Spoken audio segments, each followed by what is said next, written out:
নমস্কার বন্ধুরা, কেমন আছো তোমরা? সঞ্চিতাস লাইফস্টাইলের নতুন একটি ব্লগে আমি সঞ্চিতা তোমাদের সবাইকে স্বাগত জানাচ্ছি। দাঁড়াও, ফোনটাকে রাখি। ফোনটা রাখার আর আমি জায়গা পাই না। রাখি। আজকে হচ্ছে জয় মঙ্গলবার। তোমরা কারা জয় মঙ্গলবার করে আমাকে জানিও। আমার শ্বশুর এতে আছে আর আমি সব পোস্তাপাসি করি। জয় মঙ্গলবার, শিবরাত্রি, মানে কত এখন এই জ্যৈষ্ঠ মাসে আছে জামাই ষষ্ঠী, শিবরাত্রি না জামাই ষষ্ঠী আছে, জয় মঙ্গলবার আছে, তারপরে 4টে জয় মঙ্গলবার।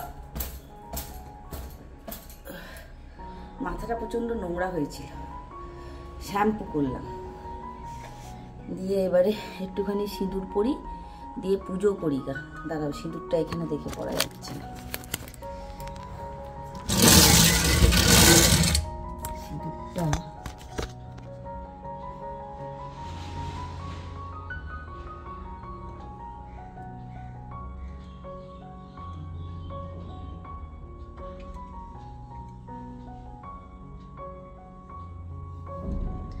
সিঁদুর পরা হয়ে গেল। একটা টিপ পরবো, দিয়ে গিয়ে পুজো করতে যাব। পুজো টুজো করে এসে তারপরে বাকি কি কি করছি তোমাদের সাথে শেয়ার করব। তো চলো আমি পুজোটা করে আসি।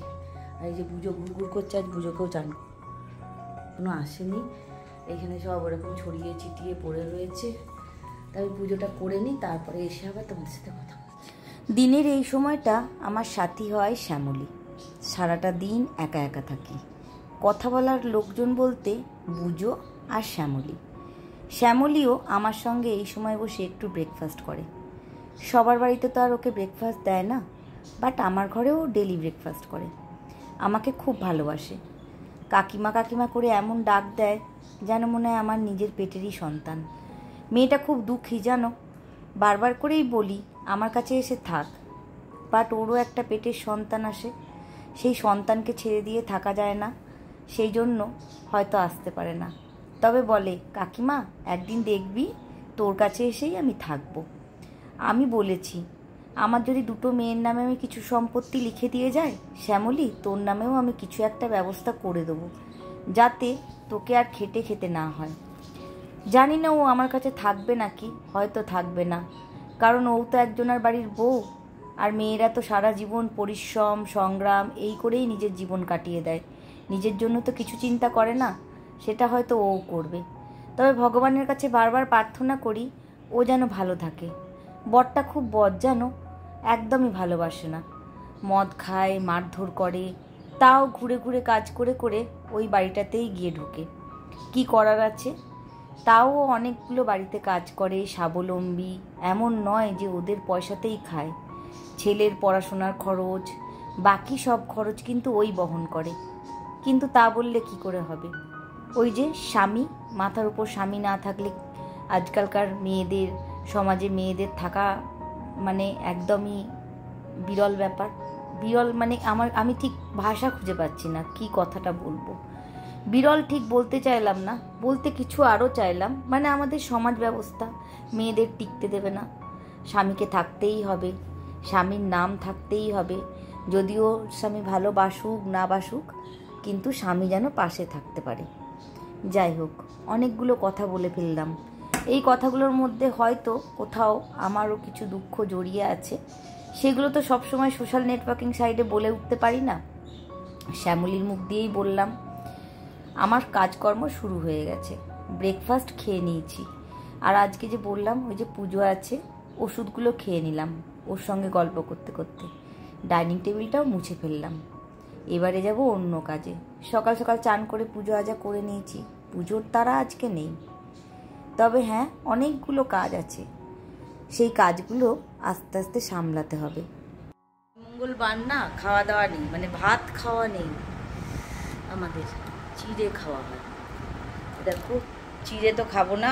ওটস নিয়েছি, দুধ নিয়েছি, অল্প মাখানা নিয়েছি, ড্রাই ফ্রুট নিয়েছি, চিনিও নিয়েছি। এটা ঠিক এটা বলা যাবে না, চার চাপে বলবো যে হ্যাঁ চিনি খাচ্ছ, জিম যাচ্ছ দিয়ে চিনি খাচ্ছ, এই সেই বলতে থাকবে, ওটা বলবো না। এবার আমি খাবো, খেয়ে নিয়ে তারপর আবার তোমাদের সাথে কথা বলছি, দেখি কী কী করি না করি। আর আজকে কি করবো, কাজ আমার হয়ে গেছে। সকাল থেকেই মনটা ভালো না। ওই যে শ্যামলীর টপিকটা নিয়ে শুরু করলাম। শ্যামলীরও শরীরটা বেশ ভালো যাচ্ছে না, বেশ কয়েকদিন হয়তো ছুটি নেবে, কিন্তু কিছু করার নেই, কাজ তো ওকে করতেই হবে বলো। আমি ছুটি দিলেও বাকিরা তো ছুটি দেবে না। আমি ওকে সব সময় বলি কোনো ব্যাপার নয়, যেদিন তো শরীর খারাপ থাকবে আমাকে বলবি শ্যামলী, আমি তোর অর্ধেক কাজ করে দেবো। আমি করেও দিই জানো, যতটা পারি ওর কাজ আমি করে দিই। আমি সব সময় চাই ওর যেন একটু হালকা কাজ থাকে। আর সবার বাড়ির লাস্টে আমার কাছে আসে ক্লান্ত হয়ে, মুখটা শুকনো নিয়ে যখন দাঁড়ায় তখন ওকে কাজ করাতে ইচ্ছা করে না। বাট নেহাত আমারও তো শরীর ভালো থাকে না, সেই জন্য ঝাড়ু পোছাটা ওকে দিয়ে করায়। বাসন কোসন আমি মেজেই নি, ওর জন্য কিচ্ছু ফেলে রাখি না। বলে কাকিমা জানিস, দাঁড়িয়ে দাঁড়িয়ে বাসন মাজতে মাজতে আমার কোমরে প্রচুর ব্যথা করে। আর এত রোগা পাতলা মানুষ, ওকে যে একটু আদর যত্ন করে খাওয়াবো সেটাও উপায় নেই। একটু খাবার দিলেই সেটা বাড়ি নিয়ে চলে যায়, বলে আমার ছেলেটা খাবে, আমার বর খাবে। এত বকাবকি করি যে এই বর তোকে ভালোবাসে না, মারধর করে, তার জন্য খাবার নিয়ে যাবি না, তাও শুনবে না। ছেলেটাকে হোস্টেলে দিয়েছে, ছেলেটার জন্য প্রত্যেক মাসে 2,500 টাকা ওকে জোগাড় করতেই হয়। যেমন করে হোক কাজ করি, যতটুকু পারি সাহায্য আমি করি। আমারও তো একটা লিমিট আছে বলো, তার বাইরে গিয়ে তো আমিও কিছু করতে পারি না। তবে ভগবানের কাছে ওই যে আগেও বললাম, বারবার প্রার্থনা করি যেন ভগবান আমার শোনে, ওর ছেলেটা যেন ভালো হয়ে ওঠে, খুব ভালো মানুষ হয়, ওকে যেন আর লোকের বাড়িতে কাজ করতে না হয়। মেয়েদের দুঃখ দেখলে আমার খুব কষ্ট লাগে, মনটা ভারী হয়ে যায়। মনে হয় এই অভাগা সমাজে মেয়েদেরকে একটুও শান্তি নেই। সত্যি করে যদি একটু শান্তি থাকতো, মেয়েদেরকে লোকের এত কথা গঞ্জনা বঞ্চনা সহ্য করতে হতো না। কাজবাজ করেও তারা এখনো পর্যন্ত পরাধীন, তাদের স্বাধীনতা নেই। কে জানে আমাদের সমাজ কবে নারীকে সব থেকে উপরের আসনে বসাবে, সেটা হয়তো কোনো দিনই হবে না। যাই হোক, আজকে সকালটা কেমন যেন একটা স্যাড কথা বলে তোমাদের সঙ্গে আমি শুরু করলাম। জানি না কেন এটা হলো, তবে হলো। ডেলি ভাবি বলবো বলবো বলবো করেও বলা হয়ে ওঠে না। অনেক কথা বলার আছে আমার, বাট পারি না বলতে। ওই যে বললাম সোশ্যাল নেটওয়ার্কিং সাইট, আমিও তো একটা ঘরের বউ, তো আমারও কিছু কথা চুপচাপ সয়ে যেতে হয়। আমাকেও সব সময় অনেক কথা বলবো বলেও বলতে পারি না। তো যাই হোক, চলো, তোমাদের সাথে কথা বলতে বলতে অনেকগুলো কাজ করে ফেললাম। রান্নাঘরটাকে ডিপ ক্লিন করে দিলাম। রান্না না থাকলেও রান্নাঘরটা কিন্তু পরিষ্কার করতেই হয়।